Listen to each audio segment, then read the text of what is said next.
Yeah, we All see it. right. Let's see.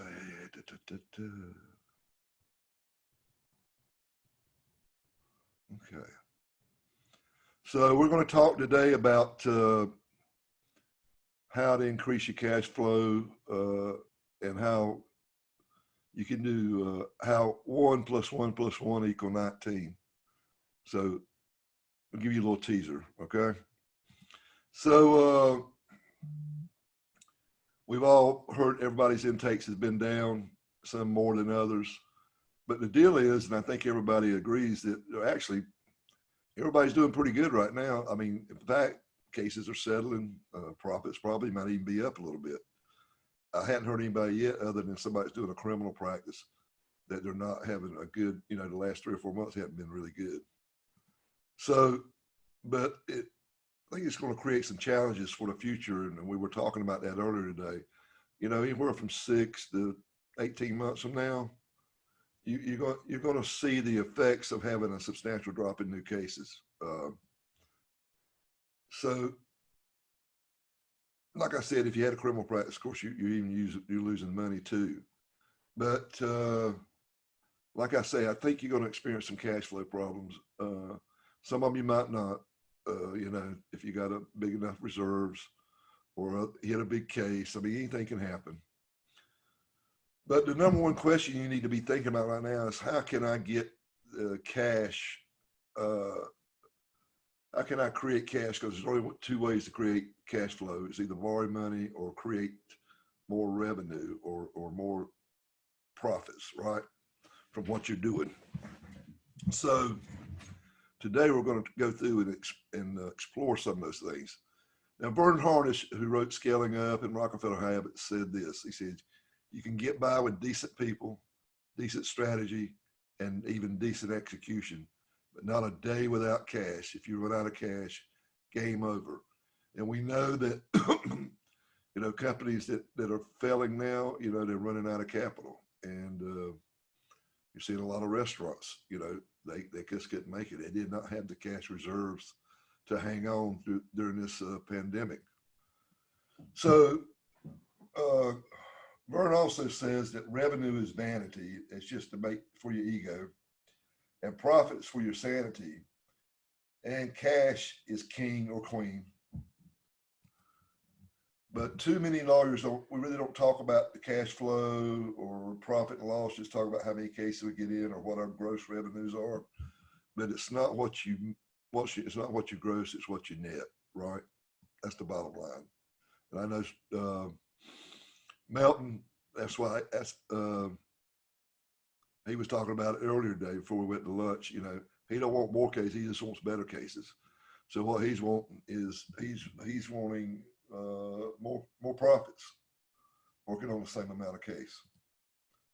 So what is cash flow? It's pretty simple. It's the movement of all your bank accounts in a given time period, and this means everything that's being transferred in and out, and includes all fees and payments your law firm receives for services as well as payments you make to vendors, suppliers, and creditors.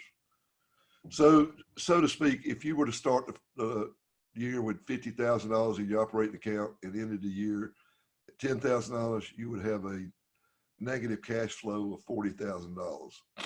Now this means your cash flow would be down by 80%. That would not be a good thing. Now, cash flow also includes, we talked about cash balance and bank accounts, but you also got to take into consideration long-term debt and any changes of that, and short-term debt, any changes of that.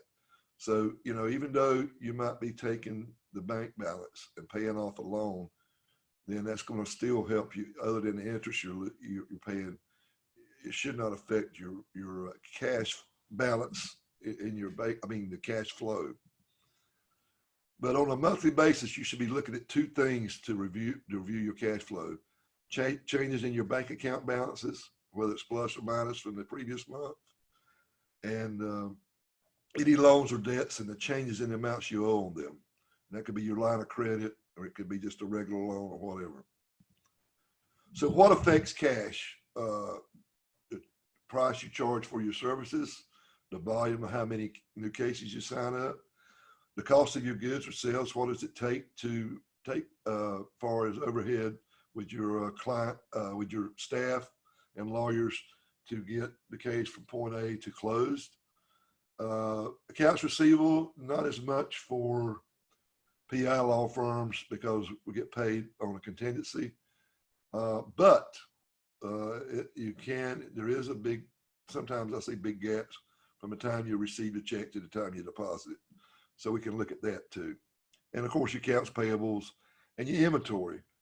And inventory is important because you really need to be looking at each month how many cases you're signing up and how many cases you're closing. And I don't mean selling, I mean closing the file. And you should be closing them, within 2 or 3 days after you disperse the money. You really should. And you can start looking. If you look at trends, if you're signing up 100 cases, but you're only closing 70, then that means you're adding 30 cases a month. So what does that tell you? That means that you are going to have to hire more help, staff, lawyers, whatever. So the ideal is if you could get your settlements at 100 and taking in 100, then you're turning your inventory, and you would not have to. That would increase your cash flow. Plus, it would, for 2 reasons: you're getting the money in quicker, so you got a shorter shelf life. Then number 2 is you don't have to hire extra people to work the cases. And then your general overhead expenses like rent, things like that, phones or whatever. So most wrong, I think everybody here can read a P&L statement. But the deal is, you can be profitable without having a positive cash flow. And any of you know about phantom income, I could write a book on that. Back when I was growing so fast and borrowing money, I was making money, but I didn't have the cash. And that's a bad feeling to have. Your accountant says you made $1 million and you only got 200,000 in your checking account. That doesn't seem right, does it? But as a law firm owner, it's critical to remember that your management team controls the 3 processes that make up working capital: collections, receivables, and inventory. So we're going to take this over to law firms, but accounts receivables, how quickly you get paid. That would be, if you're a personal injury lawyer, how quick do you get the money in the bank once you get the check or get it settled? Inventory, how much work in process do we hold? And we just talked about that. And then accounts payable, how quickly we pay our bills. So the better your working capital efficiencies are, the better your cash flow. So there's 4 ways to improve the efficiency of your working capital. You can send invoices faster, but we don't send invoices. So you can settle cases faster, right? Because once they get released from the doctor, reach MMI, then the case is worth what the case is worth. The faster you can get it settled, or either get it in court and fast track it and get the money in, and the faster it's like sending out an invoice. And then collect payments quicker is once you get the money in, get the liens satisfied and getting actually dispersed and deposited. And improve inventory management. We just talked about that. And negotiate longer payments with terms with your suppliers. So by focusing on these numbers and sharing how your team's behaviors affect these numbers, you're educating your team on how to significantly impact cash flow. So the reason many law firms now will be suffering more than ever before is that they have never seen cash flow as king. Cash flow is not profitability, but a real factor you need to focus on. Because usually, and I was like this, it's always been about profitability. What was my net? So what Vern and everybody is recommending is that you set up a war room of your key management people. It might be your marketing intake, whatever. These people can help you increase this cash flow, and we're going to go through exactly how you can do this. And the big deal is you got to display it on the board and everybody be transparent with it. Because transparency is going to be the key to this. So you need to, all of your management team needs to know how their decisions can alter your law firm's profitability and working capital. Just like the little things we were talking about before. I'm going to actually go deeper in the weeds in just a second. because cash reserves gives you flexibility. Larger cash reserves than your competitors enable you to take advantage of lucky moments. You know, like this Google guaranteed, or I think it's something else it's called, not the guarantee. It's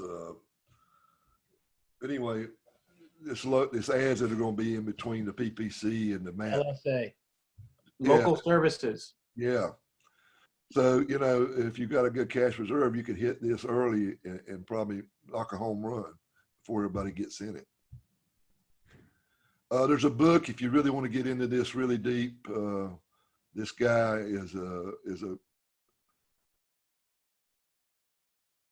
shows you how to have like 3 times to 10 times the cash reserves of your competitors. And pretty good. Actually is a pretty good book. So your management team needs to be held accountable for their actions in improving your working capital and therefore your cash flow. So here's what we really want to get down to. This is the meat of this whole presentation. I want to go through the 7 levers of controlling profit, cash flow, and business value by looking at these 7 things: the price, what fees you charge, the volume, the cost of your goods, your overhead, accounts receivables, work in progress, accounts payable. So let's start with thinking about that small incremental changes.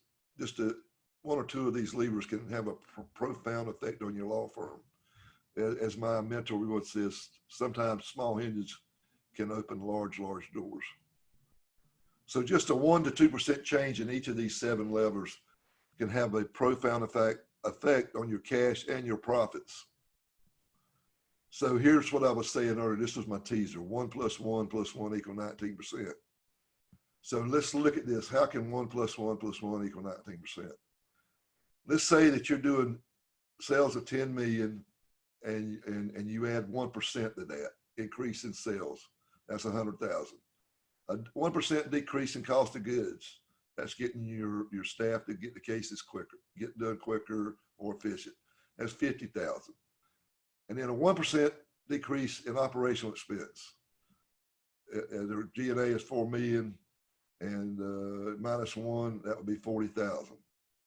So if you take those 3 numbers where there was only 1% change in those 3 things, and their net income was $1 million, and they add 19% to it because it's $190,000.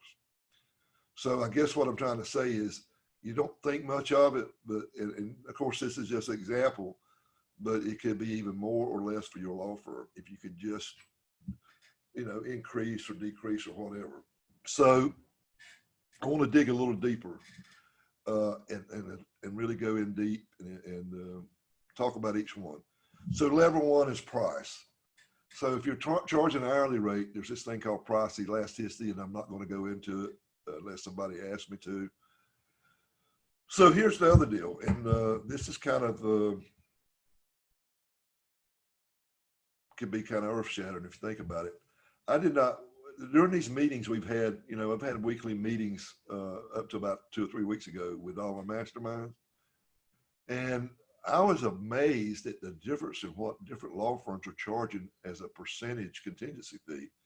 I saw them run from 25% to 40%. So here's the deal. If you're but most people are charging a third.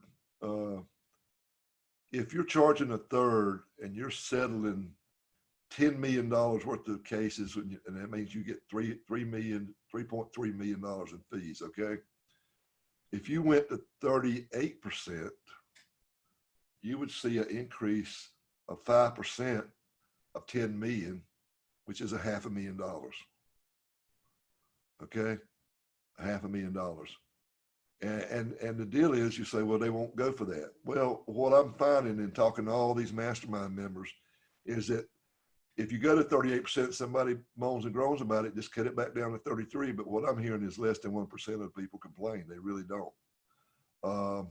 And we got some lawyers that are charging 40% and then 45% if it goes to trial. So I don't know what each of you are charging on your contingencies, but here is a way to make up the cash flow for the revenues that are going to be down. You can start signing your cases up now and you'll see the effect of it, you know, in 6 to 18 months. Now, also another thing you can do is increase your average fee. And this is things that you can do by, well, we had a lawyer yesterday at a master, or the day before, and he's got a thing now that they have to go through and check to make sure that there's no reasons for punitives. You know, was there drinking involved? Was there, you know, was it gross negligence? Whatever, because they know that increases the value, you know, of the case. And then another way to do it is make sure that they're getting to the right doctors and getting the right medical treatment, and making sure that you cover every injury. So if you work a case, I've seen people do this that really stay on top of it. You could increase if your average fee is 10,000, if you could increase it to like 11,000, and you're settling 500 cases a year, that's $500,000. So you see what I'm saying? It don't take a lot to make a big impact, I guess is what I'm trying to say. So lever 2 is volume. And so the big deal is you want to get the more cases you can get in, of course, with a reasonable return on investment. And I've always talked about this, and everybody knows this, but you can increase your signups with better intake processes and holding people accountable. And that's one reason we're starting these ghost calls. But if you can just increase your conversion rates by 5 to 10%, say like you're getting 500 calls a month, and you're signing up 20% of them, that would be 100 cases. But if you could sign up 25% of them, that would be another 25 cases, right? 5% of 500. And if your average fee is 10,000, that's an extra $250,000 a month. Times 12 is $3 million. So you see what I'm saying? It's so important to look at every little lever to see what you can do to increase things. Like, you don't have to do it a lot. Just 5% in my example could make a $500,000 deal. And level 3, cost of goods. And that's just making sure you got at least a 6 to 1 return on your investment. Except when you're going into a new market like what Dana and Jimmy are, and that you sometimes you have to weather the storm to you make your mark and get get branded. Always, you know, get 2 or 3 prices on everything. Don't just stay with the same vendor year after year. I'm out. Every year I get 3 prices on all my insurance, personal and business. I just don't. Things can change, and you can do that with everything like that. Create more and better referral systems, because not picking on Jimmy and Dana, but they're thinking about the same deal. You know, they're figuring out how to get more cases with a better marketing ROI, and then decrease your, because what you want to do is decrease your cost per case and get your ROI. And then the other thing is overhead, and the cost of goods too could be shortening the time period that your staff works on a case. Like we said before, if you can get it to where you're closing as many as you're opening, then you don't have to hire more staff. If you're settling more than you're taking in, of course, then you could decrease staff. With overhead, you know, you just got to go through your profit and loss statement. And I always ask this question: is this making me money? And if it's not, then get rid of it. And I think over the next 18 months, you probably need to be thinking about that. Accounts receivable. So clearing up liens faster. I know some law firms are actually putting departments in. They call them the disbursement department. And once a case is settled, it goes to them. They get the balances, the payoffs. They work with the liens, and they take care of it, and they get the money into the bank a lot quicker. The clients are happier, and of course the owners are happier. If you're doing like a domestic practice or whatever, criminal, offer them a discount, make them have a replenishment of a retainer, and then just actually go up on your flat fee for work. So inventory work in progress, this is what I was talking about, decrease the days on desk on files. That should be one of your KPIs if it's not. Uh, and like some law firms, I know they look at a case after 6 months, not that the partners do, not that they're saying it has to be closed, but they want to know if it's gone this far, what's going on? Do we need to look at this case? What is it we need to be doing? Do we need to be hiring experts? Do we need to get them to somebody for surgery? And then the other deal is fast track your trial cases. When you file your lawsuit, you know, attach the discovery. When they send you discovery, don't ask for extension. Just knock it out, push it, push it, push it. What I found over the years and the more I pushed them, the harder I pushed them, the quicker I got it settled. You know, if I just pushed harder and would never, you know, and would push them, take them to court if they didn't get their discovery in, you know, push them if they wouldn't agree to a deposition. I just make a motion, have a, you know, get it for a judge. I just really pushed everybody because what it does, it makes the case go faster. And then setting up benchmarks, like from a time person reaches MMI, I think it depends on what you want. I've seen some lawyers tell me 2 weeks. They want a demand out. I think that's unreasonable. I used to have 45 days. I know some lawyers have 30. And you ought to be able to run these reports, you know, every week and see who's behind. Keep pushing things forward because that can increase your turn on inventory and increase your cash flow a lot. And then negotiate longer due dates from 30 to 60 or 90 days. And you'd be surprised. I know one lawyer that he does TV and he's 90 days behind.